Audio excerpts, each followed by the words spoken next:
Bienvenue pour une nouvelle session Baby and Me Talk. Je me présente, Géraldine, diététicienne. Je travaille pour le département nutrition infantile chez Nestlé et aujourd'hui, je vais vous parler de la préparation des biberons. L'Organisation mondiale de la santé recommande que l'on allaite son bébé les 6 premiers mois de manière exclusive, puis de prolonger cet allaitement le plus longtemps possible en complément d'une diversification alimentaire.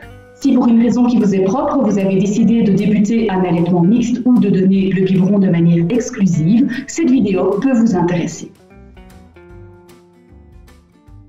Choisissez de préférence des biberons en verre ou des biberons en plastique sans bisphénol A, conformément à la réglementation européenne de 2011.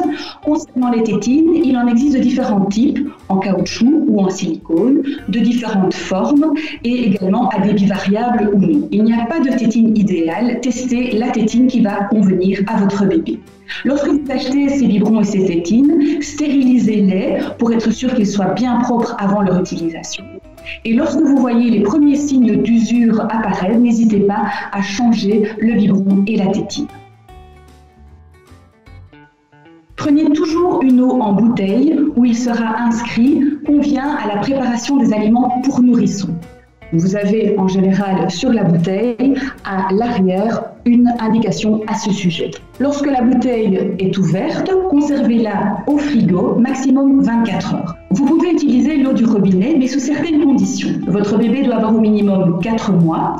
Ensuite, veillez à ce que votre système de distribution contienne le moins de sodium et de nitrate possible. Évitez les fontaines d'eau où le système de robinetterie n'est pas suffisamment hygiénique. Et enfin, veillez à ce que votre eau du robinet soit froide uniquement et laissez couler un petit peu l'eau avant de la remplir dans le biberon.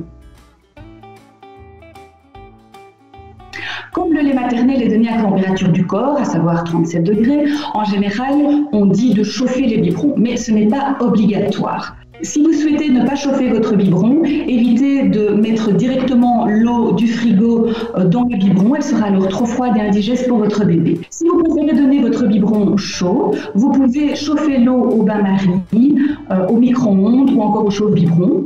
Veillez à ce que l'eau ne soit pas trop chaude avant de rajouter la poudre pour éviter que les nutriments importants ne soient détruits par la chaleur. Pour vérifier que votre biberon n'est pas trop chaud, vous pouvez prendre votre biberon et verser une petite goutte d'eau via la tétine sur l'intérieur de votre poignet. Si l'eau est trop chaude pour vous, elle le sera aussi pour votre bébé. Attendez donc quelques minutes et refaites le test après quelques instants. Et lorsque l'eau est à bonne température, vous pouvez rajouter la poudre.